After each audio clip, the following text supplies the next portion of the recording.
करने का ही खर्च है। अरे तू क्या चिंता कर रहा है, हम खेत के किनारे किनारे से ही काटेंगे और थोड़ा खेत भी साफ सुथरा करेंगे। इस साल आधे हिस्से में साग बनोगे तो सर्दी के सीजन तक उपज जाएगी।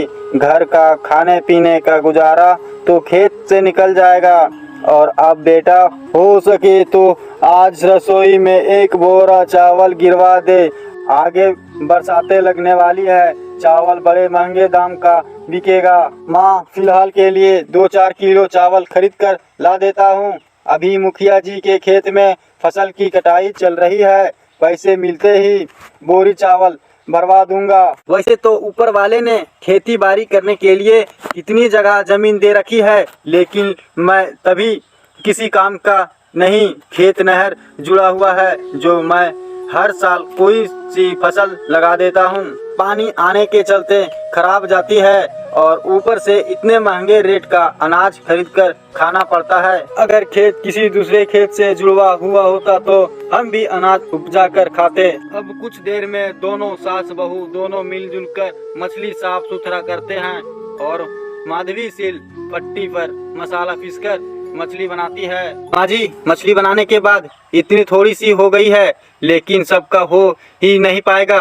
माधुरी बहू, ऐसा कर, थोड़ी सी पानी डाल दे, थोड़ी तरतर बन जाएगी, हम लोग अच्छे से खा पी लेंगे। कलावती की कहने पर माधवी मछली में तरी लगा देती है। तभी दोनों बच्चे आकर खाना मांगते हैं। आहा, कितनी अच्छी खुशबू आ रही है, आज तो मम्मी ने मछली चावल बनाया है। मम्मी, जल्दी से मुझको मछली चावल खाने को दे दो। मम्मी, मुझको भी खाना दे दो, भूख लगी है। बच्चों को अर्चना बुआ तुम्हें खाना काट कर दे देगी। मैं और दादी खेत पे पर जा रहे हैं, कंचन दोनों को खाना खिला देना।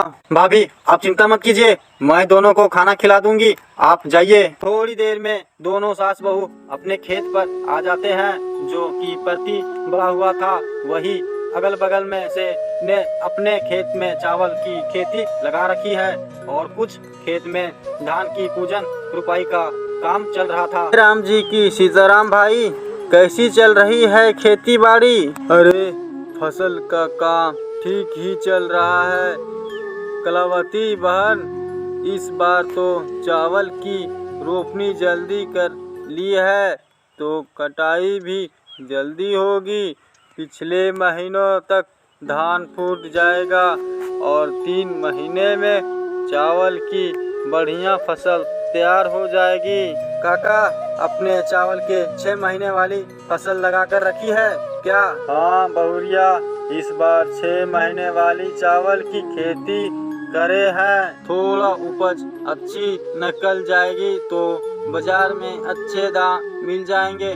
और मैं तो कहता हूँ तुम दोनों भी चावल की खेती लगा लो। अरे अनाज बेचोगे नहीं तो कम से कम घर में खाने पीने के लिए तो भर जाएगा। इतने महंगे रेट के बाजार में चावल बिक रहे हैं, खरीद कर कितना खाओगे? अरे सीताराम भाई जी, पूछो मत, बनिया के यहाँ 40 रुपए खरीद कर मंगवाती हूँ, वो भी खुदी चावल, भात भी खाने लायक नहीं बनता। आप बासमती चावल खाए तो कई जमाना गया। पिछली बार तो धान की पारी खरीद कर मंगवाई थी, 1-2 महीना चल गया।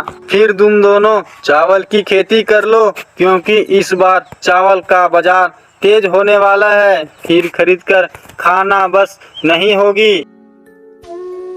गिरने के बाद सीताराम वापस अपने चावल के खेत में जल्दी रोपनी करने में लग जाता है। वही दोनों सास बहुए नदी नहर से लगते अपने खेत में से सूखी नरकट काटकर इकट्ठा करके भर जाती है। माधवी, मैं तुम्हारी गहने छोड़कर पैसे नहीं लाऊंगा।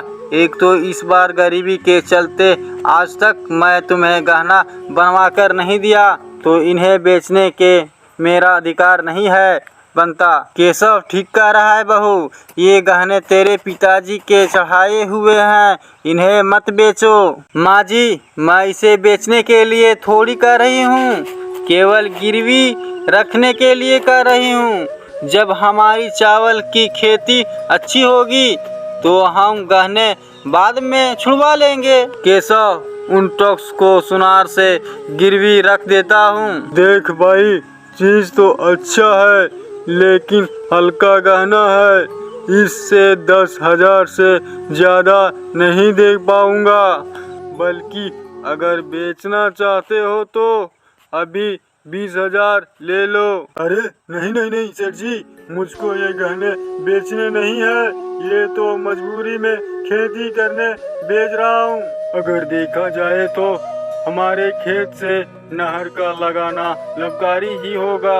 हमें अलग से अपनी चावल की फसल में पानी पटाना नहीं पड़ेगा और फसल कटाई के बाद साल भर खाने का भी इकट्ठा हो जाएगा। केवल थोड़ा खाद और बीज ही लगाना होगा आसपास के खेत में। बाकी सब लोगों ने भी तो चावल की खेती कर रखी है। तुम्हारी बात ठीक है माधवी, लेकिन खेती लगाने के लिए पैसे की जरूरत होगी और हमारे पास इतना जमा थोड़ा नहीं है जो फसल लगा सके, और मैं कर्जा लेकर खेती नहीं करना चाहता हूँ। अच्छा, किसने कहा आपको कर्ज लेने को?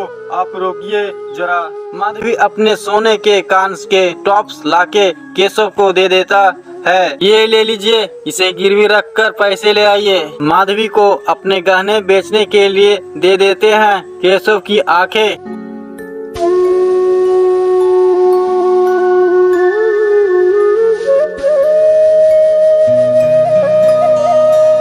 बातें करते करते माधवी के साथ धन कटवा देती है। कुछ देर बाद, धन्यवाद माँ जी, आपने चावल काटने में मदद कर दी, इसलिए चावल जल्दी निकल गया।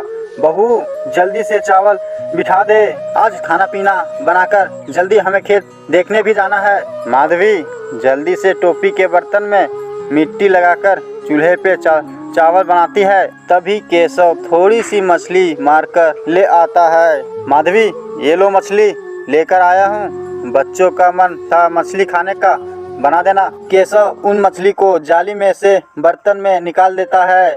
कुछ मछली मरी, कुछ मछली जिंदा थी। तभी एक गरीब मछली उछलकर बर्तन के बाहर निकल जाती है। इतनी छोटी सी मछली देखकर कलावती कुड़कुड़ाने लगती है। केशव, तुझको किसने कहा था इतनी छोटी छोटी मछली मारकर लाने की? जा, इन्हें वापस ले जाकर इस पानी में छोड़ दो, अभी ये बढ़ेगी तो पकड़ के ले आना। अरे मैं अगर मछलियों को भी मैं ले जाकर पानी में छोड़ दूंगा ना तो कोई और इन्हें मारकर ले जाएगा और बनाकर खा जाएगा। सुबह से नदी में जाल लगाकर छोड़ रखा था, तब जाकर इतनी मछली फंसी है। मगर ये छोटे छोटे मछलियों को फोड़ने में, धोने मांजने में पता है कितना समय लगता है, फिर जाकर मछली बनती है। आज खेत पर भी जाना है। नहर के किनारे किनारे बहुत सारे नटखट हो रखे हैं।